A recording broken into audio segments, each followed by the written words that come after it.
Who are Pokemon cards designed and produced for? For kids, right? Well, we all kind of think that, but at the same time, we have a whole bunch of teenagers and adults who are completely hooked on this hobby. And that's exactly the kind of audience the Pokemon Company is thinking about too. And on July 17th, we'll have the chance to see a product that was prepared, in my opinion, with a slightly older audience in mind.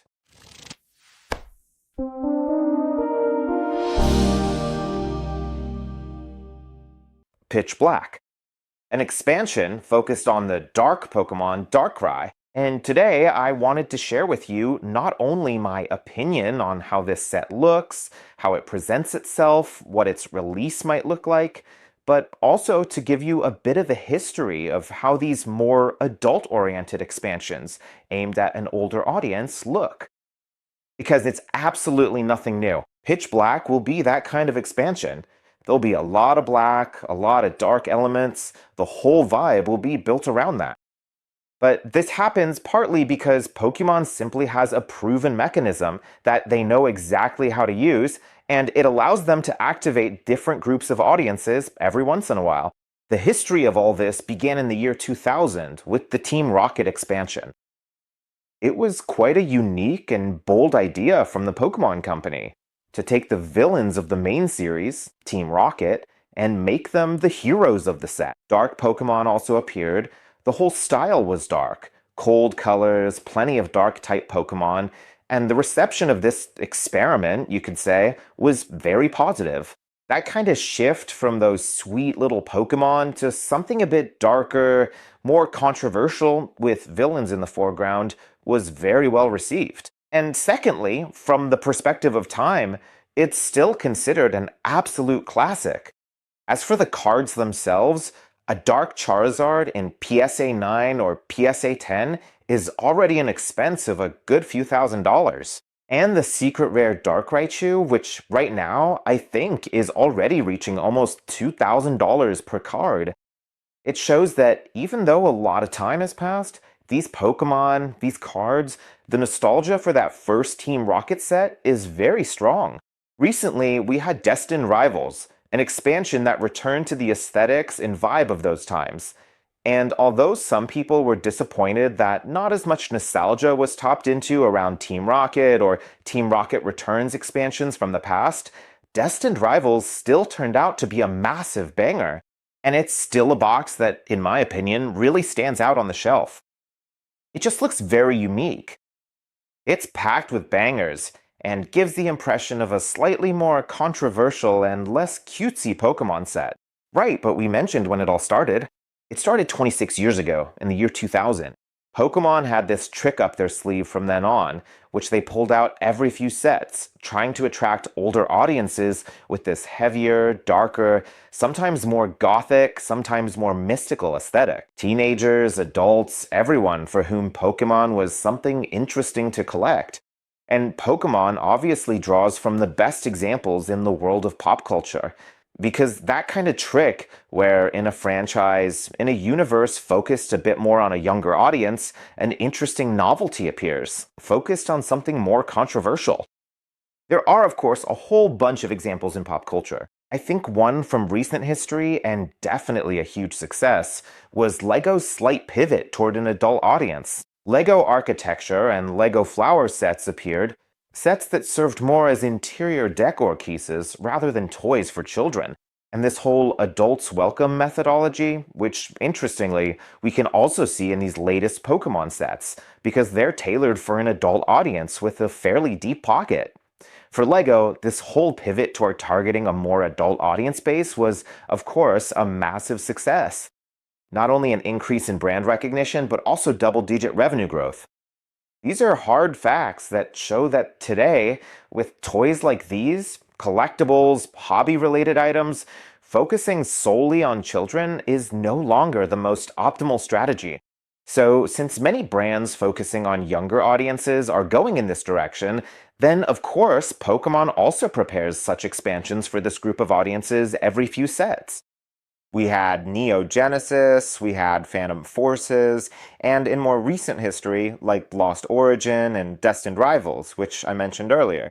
And of course, also two Scarlet and Violet sets that I'd like to take a closer look at because they really show the difference between when something works and when something doesn't, even though the recipe used for it might seem quite similar at first glance. First, let's look at what worked. And in my opinion, Twilight Masquerade worked. Twilight Masquerade. When I was shopping with my son, I saw this Pokemon box, and it caught my attention immediately. Because, sure, Ogerpon looks like a character that's a bit more Halloween, comic book style, definitely more so than being consistent with the Pokemon world. I wondered a bit if these modern Pokemon, these new generations, were maybe going in a completely different stylistic direction. But that whole Halloween vibe of the masks worked out really well.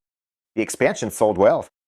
The reviews were mostly very positive, and it was one of the mechanisms that helped all that hype at the end of 2024 grow. But there, first of all, that twist was light. The set wasn't dark. It was still very colorful and aesthetically pleasing for the audience. But first of all, we had a huge hit there, which is Greninja, which actually also played a very significant role in building up all that hype.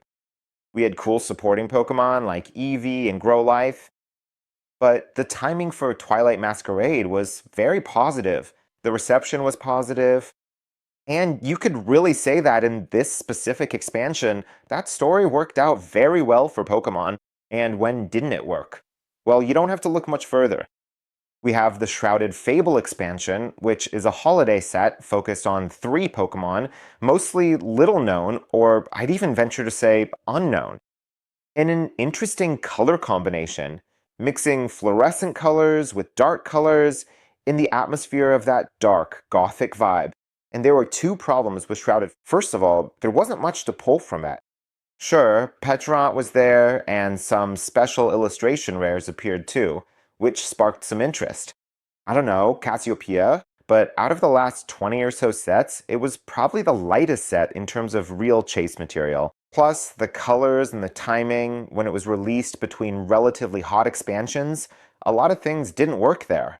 It didn't work out to the point that Shrouded Fable, even in 2025, was practically the last set available at the suggested retail price, and also one that just sat on those shelves. The color scheme didn't achieve that goal of presenting something unique, more mature, or adult-oriented.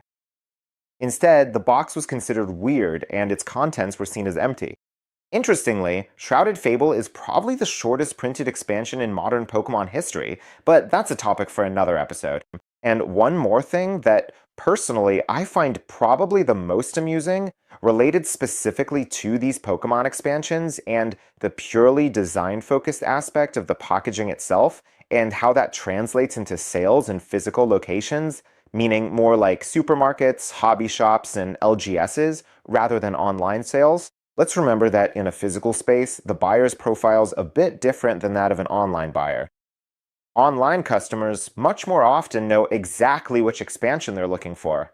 They know if they want to open it, invest in it, or do whatever else comes to mind, like using the cards for playing. Whereas in a physical store, these purchases are often a bit more spontaneous and accidental.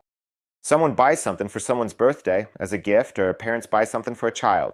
They often end up in a place where they have no clue about the product sitting on the shelf. And just like the proverbial judging a book by its cover, the things that stand out the most catch the eye, and those are usually the visually pleasing ones, with a strong dark color theme, a slightly edgy expansion. A great example is, for instance, Black Bolt. It's a box that looks good from a distance, it stands out, has that slight edgy character, and it just seems much better to people, much more elegant and a more perfect gift than things in more colorful palettes, yellows, pinks, light blues, where, I don't know, for a teenager or an adult interested in Pokemon, there's still a bit of a clash. As a result, those spontaneous purchases most often end up going toward those expansions that have a truly unique and distinctive design layer, which really sets them apart from the rest. You know what? Pitch Black will be exactly like that. Pitch Black will stand out.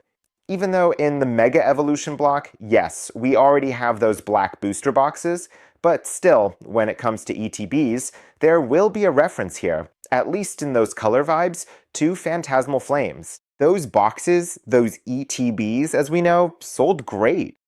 Pitch Black will be a small set. There aren't too many cards in there. Darkrai will play the lead role, and there won't be that much time for the print run itself or for the hype around this set because we'll all be getting more and more excited for the 30th anniversary.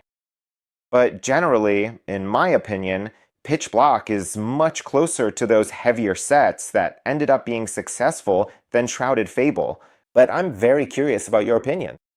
We still have some time until the release. We're starting to pre-order soon, which you're obviously invited to join. However, I'm very curious how you see this expansion.